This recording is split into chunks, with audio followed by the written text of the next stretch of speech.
this is Debbie Lacken from Kids Around Dogs. At Kids Around Dogs, all our approved professionals need to adhere to some code of ethics. So we have some rules in a way that they follow to make sure that our clients get the best professionals out there in the niche of kids and dogs. I thought, let's go through them so that you can see what each point means and why it's there.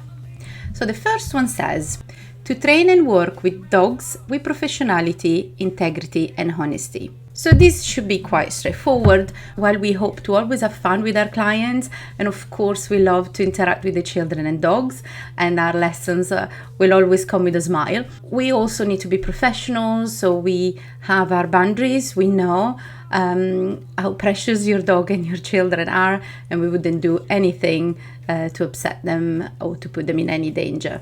We will also be honest with our qualifications, with our knowledge, with our fees, with our time, and everything else. The person in front of you should have effectively the whole package and you can trust them. The second point says to never use methods that will harm dogs, either emotionally or physically, no matter the circumstances. This point is to make sure that people know we are force-free professionals.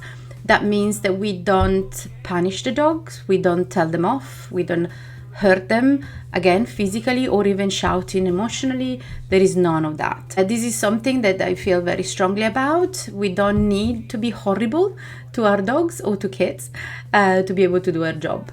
If the dogs don't do what we expect them to do effectively, or are not responding to something that we are working on, they're doing something we don't like, then we need to work out why that's happening. Why are they not responding to something that they should have learned or that we are working on? What's happening?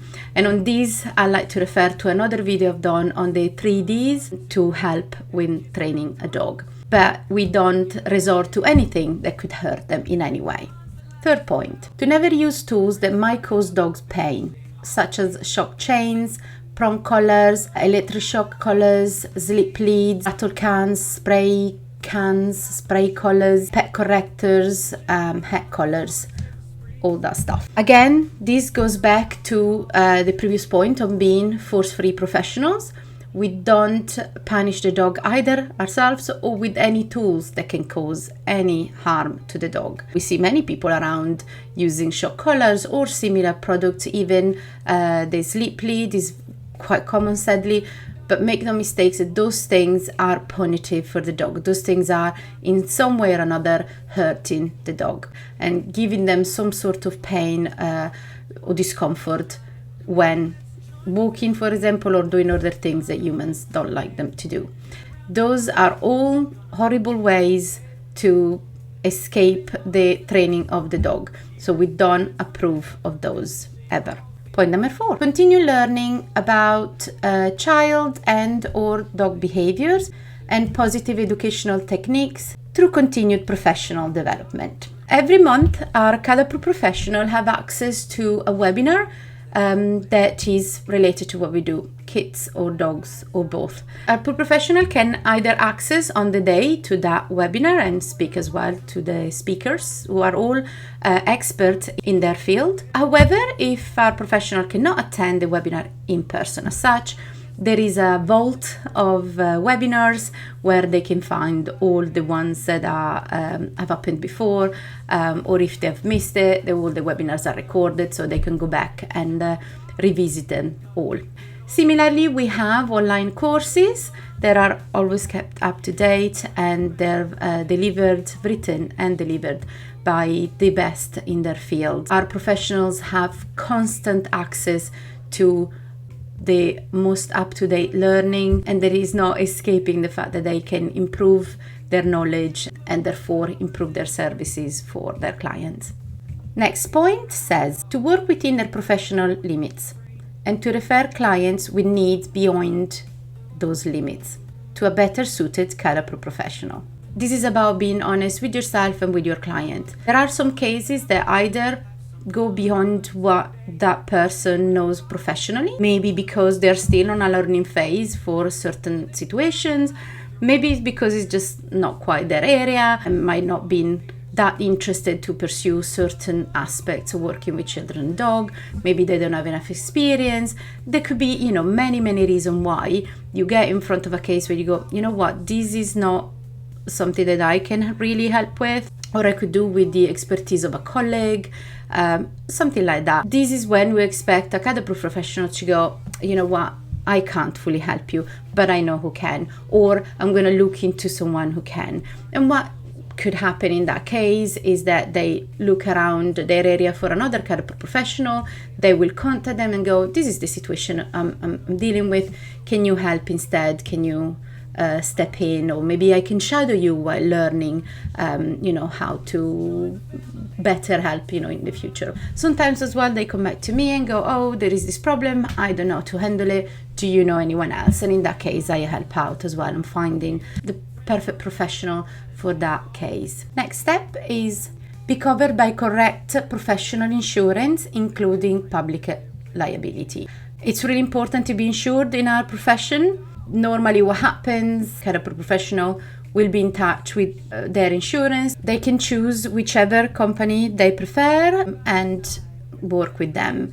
The important thing is that they are indeed insured. This is really important. Next point. To respect the privacy and confidentiality of their clients, KAD approved schools, KAD approved association, and other KAD approved professionals. An important point, sometimes, as I said, we might get in touch with a colleague and we might discuss a case with them, and whatever happens, whatever comes out of that conversation should be kept between us professionals, and make sure that we can discuss freely, so that we can really help our client without being worried there are concerns or other details might be put out to the public. Same goes for a client, and that is also valued in photos and details of the client. Everything needs to be agreed on. If I have a case where I need to discuss with a colleague about that client, I will have to ask permission to the client for me to share what's happening, the situation, and so on. I will not post anything online or anywhere else unless I have permission of the client to do so. So all the photos that you see and videos and all that, I've had permission to share those images. Same goes if I'm sharing details of a case. Those are all being agreed on before the information is shared. So again, if I were to speak at a conference, for example, and I might use a case study, I would have had agreed with the client beforehand. I'll be using their situation as a case study, and I'll have to respect if a client says, no, I don't want you to do that. I'll have to just find another client and use their situation as a case study. Someone who is happy to do so. Next point is to be kind towards other KAD approved professionals. This should be almost obvious, and yet we're still having to point it out. Unfortunately, especially in this age of people hiding behind keyboards and stuff, it's very easy to criticize others, or to maybe, say the wrong thing if you like. But we really do ask that at least between us, KAD approved professional, people really can respect each other. And I'm very happy to say that so far so good.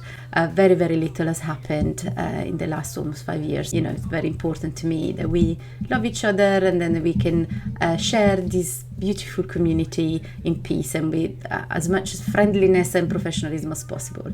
The next point, and the last one, is to actively promote and support kids around dogs, and to never bring kids around dogs into disrepute.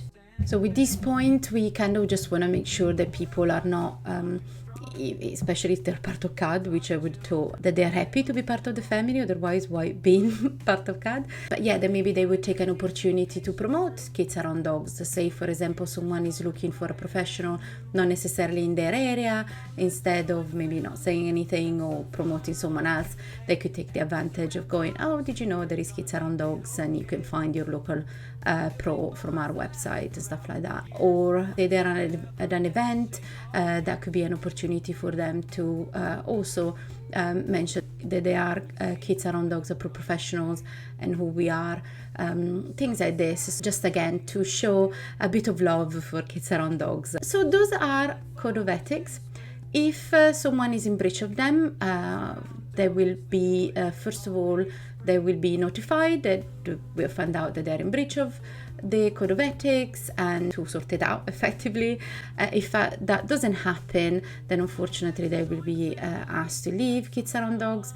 But again, simply because they have not followed the rules. In 5 years of existing of Kids Around Dogs, we had, I can tell you, this happening 3 times in total, so I don't think it's too bad considering.